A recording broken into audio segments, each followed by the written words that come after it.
त्यावेळी माझी आर्थिक परिस्थिती खूप बिघडली टेंडरमुळे। त्यावेळी वहिनीच्या सालपेंच्या पाठीमागे वारंवार लागून सुद्धा त्यांनी माझं काय केलंय, त्या पैशा सर्व आमच्या वडिलांना हार्ट अटॅक आला, आमच्या वडिलांना ऍपल सर्व्हिस त्याला ऍडमिट केलं, आमच्या वडिलांची त्यावेळी अँजिओग्राफी केली।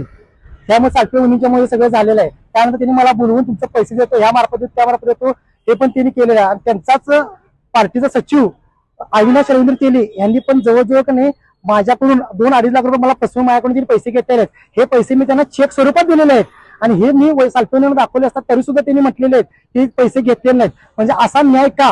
मग सालपेवणी हे कुणाच्या दबावाखाली बोलतायत आणि अविनाश तेलीला आमच्याकडे पैसे घ्यायला सांगितले कोणी, याचा मला जबाब द्यायचा। त्यांनी मला 1000 वेळा म्हटलं की सालपेवणी मला असं म्हटलं की भरपूर वेळा की आपण अविनाश तेलीला घेऊन बसूया, पण ह्या गोष्ट जवळ 6 वर्ष झाली त्यांनी माझ्यासोबत कधीही अविनाश तेलीला घेऊन बसणे। त्यांच्याबरोबर माझी चर्चा झाली, त्यांच्या मुलाबरोबर माझी चर्चा झाली आणि कुणाला किती टक्के कमिशन द्यायचं आणि माझे पैसे त्यांनी कुठल्या स्वरूपात काढून देणार होते ह्यांचं आणि माझं कॉलवर रेकॉर्डिंग झालेलं आहे। यांच्या मुलग्याचं माझ्या कॉलवर रेकॉर्डिंग झालेलं आहे, वहिनीचं माझं कॉलवर रेकॉर्डिंग झालेलं आहे, हे सगळं माझ्याकडे रेकॉर्डिंग आहे। आणि दुसरी गोष्ट म्हणजे 43 वर्ष काम केलेल्या व्यक्तीला सालपे वहिनीची भाषा काय असते ह्याचं मी तुम्हाला पुरावा देऊ शकतो। त्यांची एखाद्या कार्यकर्त्यावर बोलण्याची भाषा काय, जे आता त्यांनी जे भावनिकतेचा आधार आणायला, भावनिकतेचा आव आणाल्यात, ह्याचं मला प्रूफ आहे। यांच्या भावनिकतेवर कधीही जाऊ नका। लोकांना बोलण्याची त्यांची पद्धत काय हे तुम्हाला माझ्या दुसऱ्या व्हिडिओमध्ये मी 100% दाखवतो।